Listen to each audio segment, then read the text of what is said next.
നമസ്കാരം. അങ്ങനെ നിലമ്പൂരിലെ ഉപതെരഞ്ഞെടുപ്പിലും UDF വിജയിച്ചിരിക്കുന്നു. ശക്തമായ വിജയം. ആ വിജയം ആർക്കാണ് അവകാശപ്പെട്ടത്? പലരും പരസ്പരം നോക്കേണ്ട ഒരു ഗതികേടിലേക്കാണ് കാര്യങ്ങൾ നീങ്ങുന്നത്. എന്നാലില്ല, എല്ലാവരും നോക്കുന്നത് VD സതീശൻ എന്ന് പറയുന്ന ഒരാളിലേക്കാണ്. കേരളത്തിൻ്റെ പ്രതിപക്ഷ നേതാവിലേക്കാണ്. ശക്തനായ പ്രതിപക്ഷ നേതാവ് അല്ല, ശക്തനായ UDF നേതാവ്. ഒരിക്കലും VD സതീശൻ എന്ന് പറയുന്ന ഒരാൾ, ഇവിടെ ശക്തരായ ഒരുപാട് പ്രതിപക്ഷ നേതാക്കന്മാരുണ്ടായിരുന്നു. കുറേ കാലത്തിന് മുൻപ് തന്നെ ഉമ്മൻചാണ്ടി നല്ലൊരു പ്രതിപക്ഷ നേതാവായിരുന്നു. VS അച്യുതാനന്ദൻ നല്ലൊരു പ്രതിപക്ഷ നേതാവായിരുന്നു. അങ്ങനെ പ്രതിപക്ഷ നേതൃനിരയുടെ ഒരു വലിയ ശക്തിമത്തായ നല്ല ബലപ്പെട്ട ഒരു പ്രതിപക്ഷ നേതൃനിര തന്നെ ഉള്ള ഒരു സംസ്ഥാനമായിരുന്നു കേരളം. ഒരുപക്ഷെ ഒരു പരിധിവരെയെങ്കിലും രമേശ് ചെന്നിത്തലയ്ക്ക് പ്രതിപക്ഷ നേതൃസ്ഥാനത്തോട് നീതി പുലർത്താൻ കഴിഞ്ഞിട്ടുണ്ട് എന്ന് തന്നെയാണ് വിശ്വസിക്കാൻ കഴിയുന്നത്. അതേസമയം ഈ പറയുന്ന VD സതീശൻ പ്രതിപക്ഷ നേതാവ് എന്ന നിലയിൽ ശോഭിക്കാൻ കഴിഞ്ഞിട്ടുള്ള ഒരു നേതാവാണോ എന്ന് ചോദിച്ചാൽ അല്ല എന്ന് തന്നെ പറയേണ്ടി വരും. എന്ത് നേട്ടം ഒരു പ്രതിപക്ഷ നേതാവ് ഇരുന്നുകൊണ്ട് ചെയ്തു? സർക്കാർ ചെയ്യുന്ന പദ്ധതികളെയെല്ലാം കണ്ണടച്ചെതിർക്കുന്നവരാണോ യഥാർത്ഥത്തിൽ ഒരു പ്രതിപക്ഷ നേതാവ്? ഒരിക്കലുമല്ല. സർക്കാർ ചെയ്യുന്ന നല്ല കാര്യങ്ങളെ പോലും നല്ല രീതിയിൽ ജനങ്ങളിലേക്ക് എത്തിക്കാൻ കഴിയുന്ന ഒരാളാവണം പ്രതിപക്ഷ നേതാവ്. സർക്കാർ എടുക്കുന്ന ജനദ്രോഹപരമായ നിലപാടുകളിൽ ഉറച്ചു നിന്നുകൊണ്ട്, സ്വന്തം പാർട്ടിക്ക് അതീതമായി ജനങ്ങൾക്ക് വേണ്ടി നിന്നുകൊണ്ട് അവർക്ക് വേണ്ടി പ്രവർത്തിക്കുന്ന ഒരാളാകണം പ്രതിപക്ഷ നേതാവ്. തെറ്റുകുറ്റങ്ങൾ ചൂണ്ടിക്കാണിക്കുക, തിരുത്തുക. എന്നാൽ ഇതൊന്നുമില്ലാത്ത ഒരു പ്രതിപക്ഷ നേതാവ്, സർക്കാർ ജനവിരുദ്ധമായ എന്തെങ്കിലും പദ്ധതികളെ സ്വന്തം രാഷ്ട്രീയ ലാഭേച്ഛ കാണാതെ ഈ പറയുന്ന VD സതീശൻ എപ്പോഴെങ്കിലും ചെറുത്ത് നിന്ന് തോൽപ്പിച്ചിട്ടുണ്ടോ? ഇല്ല, ഒരിക്കൽ പോലും VD സതീശൻ അതിന് കഴിഞ്ഞിട്ടില്ല. അതുകൊണ്ട് ഒരിക്കലും ഒരു മികച്ച പ്രതിപക്ഷ നേതാവ് എന്ന ഒരു സ്ഥാനത്തിന് അർഹനല്ല VD സതീശൻ എന്ന് ആരോട് ചോദിച്ചാലും പറഞ്ഞു തരും. അവരെല്ലാം കണ്ണടച്ച് തന്നെയായിരിക്കും മറുപടി പറയുന്നതും എന്ന് വ്യക്തം. അപ്പോൾ വീണ്ടും VD സതീശൻ്റെ ഒരു യുഗമാണ് ആരംഭിക്കുന്നത്. VD സതീശൻ്റെ യുഗം, ശക്തമായ ഒരു യുഗം. എതിരാളികളില്ലാത്ത ഒരാളായി VD സതീശൻ വളർന്നുകൊണ്ടിരിക്കുന്നു. നമ്മൾ പരിശോധിച്ചാൽ VD സതീശൻ എന്ന് പറയുന്ന പ്രതിപക്ഷ നേതാവ് അധികാരത്തിൽ കയറിയതിനു ശേഷം ആ സ്ഥാനത്തിരുന്നു കൊണ്ട്, UDFൻ്റെ ചെയർമാൻ സ്ഥാനത്തിരുന്നു കൊണ്ട് VD സതീശൻ മത്സരിപ്പിച്ച് വിജയിപ്പിച്ചത് വളരെ അധികമാണ്. ഉമാ തോമസിനെ വിജയിപ്പിക്കാൻ കഴിഞ്ഞത് VD സതീശൻ്റെ കഴിവാണ്. അതിനുശേഷം വന്ന നമ്മുടെ ചാണ്ടിയുമിനെ വിജയിപ്പിച്ചത് VD സതീശനാണ്. അപ്പുറത്തേക്ക് പോയി കഴിഞ്ഞാൽ പാലക്കാട് ഉപതെരഞ്ഞെടുപ്പ് നടക്കുമ്പോൾ ആ ഉപതെരഞ്ഞെടുപ്പിൽ രാഹുൽ മാങ്കൂട്ടത്തിനെ വിജയിപ്പിച്ചതും സ്ഥാനാർത്ഥി നിർണയത്തിന് വേണ്ടി ഒറ്റക്കാലിൽ നിന്നതും VD സതീശനാണ്. VD സതീശന്റെ നോമിനിയാണ് രാഹുൽ മാങ്കൂട്ടത്തിൽ. അതിൽ പരസ്യമായ രഹസ്യമാണ്. തൊട്ടടുത്തായി അവിടെ എന്നാൽ ചേലക്കരയിൽ പക്ഷേ പണിപാളി.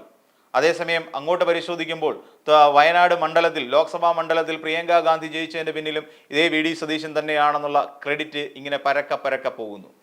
ഇത്രയും ഉപതെരഞ്ഞെടുപ്പ് നടന്നതിൽ ഒരിടത്ത് മാത്രമാണ്, ഇപ്പോൾ നിലമ്പൂരിലും ഇത്രയും ഉപതെരഞ്ഞെടുപ്പുകൾ നടന്നതിൽ ചേലക്കര ഒഴികെ ബാക്കി എല്ലാ മണ്ഡലങ്ങളിലും സീറ്റ് പിടിക്കാൻ കഴിഞ്ഞു. അതിനപ്പുറം നിലമ്പൂരിനെ സംബന്ധിച്ചിടത്തോളം ഒരു പ്രത്യേകതയുള്ളത്, ഈ പറയുന്ന LDFൻ്റെ 99 എന്ന് പറയുന്ന സീറ്റ് നില 98 കുറയ്ക്കാൻ VD സതീശൻ എന്ന് പറയുന്ന UDF നേതാവിന് കഴിഞ്ഞു.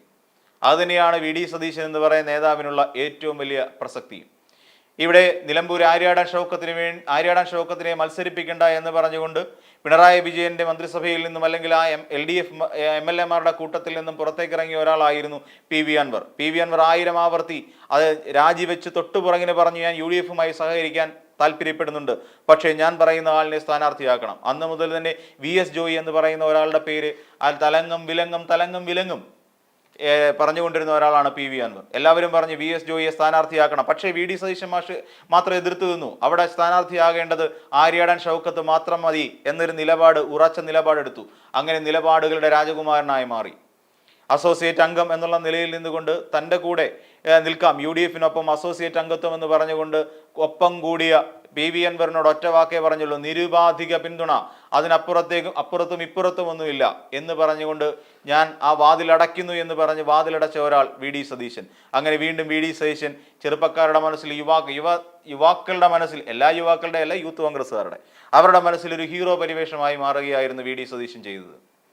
അങ്ങനെ ആ പിടിച്ച പിടിയാലെ സ്വന്തം ഇഷ്ടപ്രകാരം തൻ്റെ ഇടത്തോടുകൂടി സ്വന്തം, അതായത് തൻ്റെതായ തീരുമാനം എന്നുള്ള നിലയിൽ നിന്നുകൊണ്ട് ആര്യാടൻ ഷൗക്കത്ത് എന്ന് പറയുന്ന ഒരു നേതാവിനെ അവിടെ സ്ഥാനാർത്ഥിയായി നിലമ്പൂരിൽ പ്രഖ്യാപിക്കുന്നു.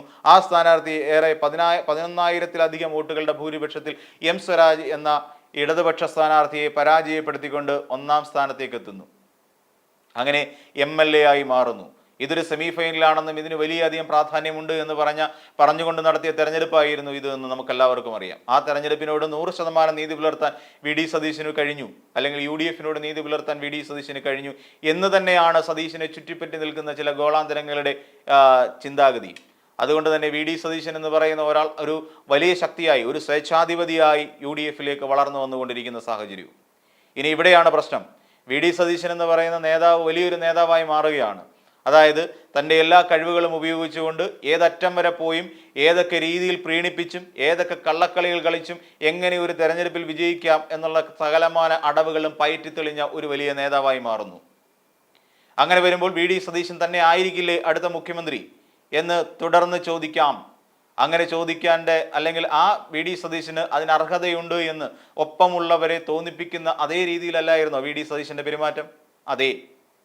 അതേസമയം അപ്പുറത്തേക്ക് നോക്കൂ, ആരുണ്ട് വി ഡി സതീശനെതിരായി ഇനി മറുത്ത് ഒരു വാക്ക് പറയാൻ? ആരെങ്കിലും ഉണ്ടോ? ഒരാൾ പോലുമില്ല. ഉണ്ടായിരുന്ന ഒരാൾ കെ സുധാകരൻ എന്ന് പറയുന്ന ഒരാളായിരുന്നു. എവിടെ കെ സുധാകരൻ? സുധാകരൻ കുമ്പക്കുടി വീട്ടിൽ സ്വന്തം ചാരുകസേരയിൽ മലർന്നു കിടന്ന് നിലമ്പൂരേക്ക് നോക്കിയിരിക്കുകയാണ്. ആ അവസ്ഥയിലേക്ക് കുമ്പക്കുടി സുധാകരൻ എന്ന് പറയുന്ന കെ സുധാകരൻ, കണ്ണൂരിന്റെ ഗർജിക്കുന്ന സിംഹത്തെ ഈ അവസ്ഥയിലേക്ക് ആക്കിയത് ആര് എന്നുള്ള ചോദ്യത്തിന് ഒരൊറ്റ മറുപടിയേ ഉള്ളൂ, അത് വി ഡി സതീശൻ മാത്രം. വി ഡി സതീശനും കെ സി വേണുഗോപാലും കൂടെ തരാതരം നോക്കിക്കളിച്ച് ഒടുവിൽ ഇങ്ങനെ കൊണ്ട് എത്തിക്കുകയായിരുന്നു കെ സുധാകരൻ എന്ന് പറയുന്ന അതിശക്തനായ, ഒരുപക്ഷെ കണ്ണൂരിൽ കമ്മ്യൂണിസ്റ്റിന്റെ മണ്ണിൽ നിന്നുകൊണ്ട് ആ കമ്മ്യൂണിസ്റ്റുകൾക്കെതിരെ പടപൊരുതിയ ഒരു നേതാവായിരുന്നു കെ സുധാകരൻ. ആ കെ സുധാകരൻ ഇനി ഒരു വലിയ പഴയ കാലത്തെ വീരസ്യം പറഞ്ഞ ചില പട്ടാളക്കാരെ പോലെ കസേരയിൽ മലർന്നു കിടന്ന് സ്വന്തം ചെറുമക്കളോട് വാചകമടിക്കേണ്ട അവസ്ഥയിലേക്ക് തരംതാണ് പോയി. എവിടെയാണ് വി എം സുധീരൻ? ഒരുപക്ഷെ മുഖ്യമന്ത്രിയാകാൻ യോഗ്യനായ ഒരു മനുഷ്യനായിരുന്നു. എവിടെയാണ് വി എം സുധീരൻ? ആ ചോദ്യത്തിനും ഉത്തരം നമ്മുടെ മുന്നിലില്ല, എവിടെയും കണ്ടില്ല. എവിടെയാണ് മുല്ലപ്പള്ളി രാമചന്ദ്രൻ? മുൻപ് KPCCയുടെ അധ്യക്ഷ പദവിയിൽ ഇരുന്നു കൊണ്ട് ശൈലജ ടീച്ചറിനെ റോക്കിംഗ് സ്റ്റാർ എന്ന് വിശേഷിപ്പിച്ച ആ നേതാവ് ഇപ്പോൾ എവിടെയാണ്? ആർക്കും അറിയില്ല. ഇങ്ങനെ ചരിത്രത്തിന്റെ താളുകളിലേക്ക് മറഞ്ഞുപോയ നിരവധി നേതാക്കന്മാരെ സൃഷ്ടിച്ച ഒരാളായ വി ഡി സതീശൻ മാറുന്നു.